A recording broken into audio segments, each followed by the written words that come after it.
What if I told you that you can get a bunch of free money with minimal to no effort doing basically the same stuff you've been doing forever? Well, you can with this little invention called the credit card. Welcome to Funny Money, the show that helps you be less bad with money and maybe get a couple laughs along the way.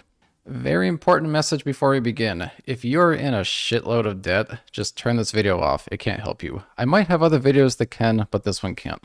However, if you're someone that uses exclusively debit cards or cash to pay for things, then boy, do I have some good news for you. So some of you might be thinking, Brian, why would I get a credit card and buy stuff on there and pay interest when I have the cash or I have the money in my bank and I could just pay it like that? Do I look like some kind of idiot? Well, no, you don't. And the reason you would do it is because you don't actually have to pay interest on a credit card balance. That's just the lie that Big Debit Card wants you to believe. How credit cards actually work is as long as you pay the statement balance that they tell you to pay and you do so on time, you will be charged absolutely no interest. And the terms are very clear about that. And here, let's just read it together. We will not charge you interest on new purchases if you pay your entire balance by the due date each month. And what's cool about this is this can be done very simply and automatically. When setting up credit card payments or scheduling automatic payments, you typically have one of three options. The first option you'll have is the minimum payment. Now this is going to be a very small amount. Maybe you owe $2,000 on your credit card. They're going to ask you to pay $30. You're going to get charged interest on the entire remainder. So $1,970 in that case. The second option is going to be the full balance, and you probably don't want to do this because you're going to end up paying off everything, which means you're going to pay off the statement balance plus a bunch of stuff that you weren't going to get charged interest for anyway until next statement. The third option is the statement balance, and this is the one you actually want to do. It's going to be about a 30-day period of spending and nothing else. So now I'm sure some of you are thinking, Brian, what's the point of going through all this? Why pay it with a credit card and then pay off the credit card when I could just pay it with cash or directly from my bank account? What am I even getting for all this effort? And now we finally reached the point in this video where we talk about the main value of a credit card, and that's in the rewards points. Rewards points is really just cash back you get for all purchases. Now, most cards give a minimum of 1% back on everything you buy. So if you buy something for $100, you're going to get $1 back in points. Now, bear in mind that the 1% is just a minimum baseline. A lot of cards give a lot of different percentages back for different things, like maybe 2% for gas or for food or for transit. I'm not really here to advocate for any specific card, but you can do your own research on that and find which one meets the spending cadence that you have. But suffice to say that you're going to get a minimum of 1% back. So now that you're aware of the fact that you're going to get a minimum 1% back, sometimes 2% or more on everything you buy, it should be clear now that there is a very high incentive to buy everything you possibly can on your credit card. The goal is to buy absolutely nothing with cash and absolutely nothing with your debit card. So no purchases coming out of the bank at all. And if you think closely about it, there's tons of obvious items that falls into this category, such as food, gas, cell phone, electricity, water, insurance, entertainment, things for your pets, and so on. You would want to take all those and swap them over to your credit card. One very important thing to mention here is why these credit card companies can give you cash back to begin with. And that's because other than people paying retarded high interest, they're also getting paid 1.5 to 3.5% from merchants who are running purchases through them.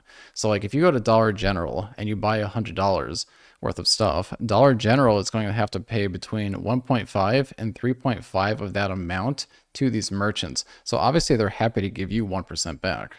And the reason I bring this up is some companies, typically smaller businesses, they may assess something you've probably seen as a convenience fee. And what this is really them doing is passing that merchant fee down to you. Now, the reason I say this is because if you're paying a 3% convenience fee, you don't want to put that on your credit card because you don't want to pay 3% in order to make 1%. That doesn't make sense. Now, the higher cost of a thing, the less likely it is to be allowed to be put on a credit card. So like if I could buy a car with my credit card, I would. If I could put a down payment on a house with a credit card, I would, but they just don't allow that. Now, all this 1% here, 2% there, it may seem kind of minor, but I assure you it adds up. Let's have a look at my family's 2025 rewards earnings. So my family spends around $70,000 a year on items that can go on a credit card, which earn between 1 and 5% back with an average of about 2.7%. Thanks to my wife's Amazon addiction. But never mind that. In any rate, we're earning about $1,318 in 2025 worth of rewards. So let's calculate that over an entire lifetime. If you get your first card at age 18 and you live to the life expectancy of 78, making $1,318 a year, you're going to earn over your entire life $79,080. I mean, that's a lot of money. That's 2 decent cars. That's a down payment on a house. That's 2 college tuitions for kids at a state university. It's a lot. All for just swiping a credit card instead of a debit card. I mean, imagine throwing away almost 80 grand just because you didn't know any better. Now, please, please don't be stupid. Nothing I've said in this video is a license to spend more than you would have before just because it's 1 to 5% cheaper. That's like buying stuff you don't need just because it's on sale. And I almost forgot, there's a bunch of great reasons to have a credit card beyond just the points. The first is it helps keep your credit score high. You may not know this, but you don't actually have to incur interest on your card in order to get the benefits of the credit score. As long as you had a balance and paid off the balance, they're going to call that good credit. The second thing is dealing with fraud is much easier because it's not actually your money. So credit card providers have a very high incentive of taking fraud very seriously and being very proactive about it. If you have a debit card, they take your money out of your bank account. That's it. It's gone. With a credit card, they're just adding to a bill. It's the credit card company that has to deal with it. Although you do have the responsibility to report the fraud, but at the end of the day, it's not like it came out of your bank account. Now, if you're just starting out and you're getting your first credit card, or even if you're getting your second credit card, you may get a pretty low limit. Like I got a Walmart card one time and they started me with a $250 limit, which is pretty crazy. All this really means is for a few weeks or even a month, you got to make multiple payments. So basically you spend wherever, and then you make a payment, and then you spend, and then a payment, and then so on. Eventually, they'll either raise your limit or you can request a limit increase yourself.